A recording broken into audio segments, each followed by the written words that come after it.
ಸಂಧಾನ ಸೂತ್ರದಲ್ಲಿ ನಂಬಿಕೆಯೇ ಇಲ್ಲದಿರೆ, ಸಂಧಾನ ಸೂತ್ರದಲ್ಲಿ ನಂಬಿಕೆಯೇ ಇಲ್ಲದಿರೆ, ಬಾಳಿನಲ್ಲಿ ಕಾವೇರಿ ಬರಿಯ ಬಡಿದಾಟ, ಬಾಳಿನಲ್ಲಿ ಕಾವೇರಿ ಬರಿಯ ಬಡಿದಾಟ, ಕಾದಾಟ ನೈರಾಶ್ಯ ಉಪಶಮನ ಉಲ್ಲಾಸ, ಕಾದಾಟ ನೈರಾಶ್ಯ ಉಪಶಮನ ಉಲ್ಲಾಸ, ಹೊಂದಿಕೋ ಪರಿಸರಕ್ಕೆ ಮುದ್ದು ರಾಮ, ಹೊಂದಿಕೋ ಪರಿಸರಕ್ಕೆ ಮುದ್ದು ರಾಮ. ಸಂಧಾನ ಸೂತ್ರದಲ್ಲಿ ನಂಬಿಕೆಯೇ ಇಲ್ಲದಿರೆ, ಬಾಳಿನಲ್ಲಿ ಕಾವೇರಿ ಬರಿಯ ಬಡಿದಾಟ, ಹೊಂದಿಕೋ ಪರಿಸರಕ್ಕೆ ಮುದ್ದು ರಾಮ. ಹೊಂದಿಕೆಯೇ ಜೀವನ, ಹೊಂದಿಕೆ ಒಂದೇ ಹೊದಿಕೆ ಸೊನ್ನೆ ಇಲ್ಲ ಅದಕ್ಕೆ ಎನ್ನುವ ಡುಂಡಿರಾಜರ ಚುಟುಕ ನಮ್ಮನ್ನ ದಿನನಿತ್ಯ ದಾಂಪತ್ಯದಲ್ಲಿ,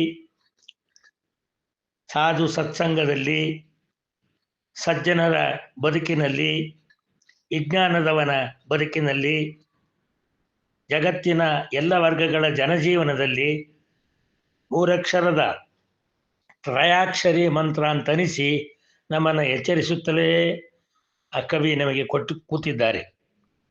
ಆದರೆ ನಾವು ಅದಕ್ಕೆ ಮನಸ್ಸು ತೆತ್ತಿಲ್ಲ. ಕವಿಯೇನೋ ಕೊಟ್ಟು ಕೂತಿದ್ದಾರೆ, ನಾವು ನಮ್ಮ ಮನಸ್ಸನ್ನು ಅದಕ್ಕೆ ತೆತ್ತಿಲ್ಲ. ಯಾವತ್ತೂ ಪರಸ್ಪರಂ ಭಾವಯಂತಹ ಅನ್ನುವ ಪದವನ್ನು ಮರೆತು ಬಿಟ್ಟರೆ ಹೇಗೆ ನಮ್ಮ ಜೀವನದಲ್ಲಿ ಉಲ್ಲಾಸವನ್ನು ಕಾಣಲಿಕ್ಕೆ ಸಾಧ್ಯ ಹೇಳಿ? ಹಗಲು ರಾತ್ರಿಗಳ ಹೊಂದಾಣಿಕೆಯಲ್ಲಿ ಅದು ಎಷ್ಟು ಚೆನ್ನಾಗಿ ತಮ್ಮ ಕಾರ್ಯವನ್ನು ಸದ್ದಿಲ್ಲದಲ್ಲಿ ನಿರ್ವಹಿಸುತ್ತಿದೆ.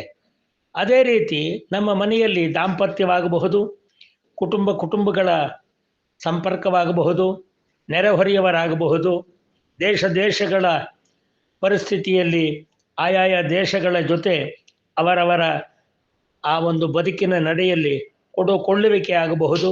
ಯಾವುದೇ ಆಗಲಿ, ಅದಕ್ಕೆ ಸಂಧಾನ ಸೂತ್ರ ಅನ್ನುವುದು ಇಲ್ಲದಲೇ ಹೋದರೆ ನಮ್ಮ ಜೀವನದಲ್ಲಿ ನಾವು ಎಲ್ಲಿಯೂ ಕೂಡ, ಯಾವ ದೇಶದವರೂ ಕೂಡ ಸೌಖ್ಯವಾಗಿ ಬದುಕೋದಕ್ಕೆ ಸಾಧ್ಯವಾಗೋದಿಲ್ಲ. ಅದಕ್ಕೆ ವಿವೇಕಾನಂದರು ಹೇಳಿದ್ದು ಸೋದರ ಸೋದರಿಯರೇ ಅನ್ನುವ ಪದ ಉಪಯೋಗಿಸಿದ್ದು.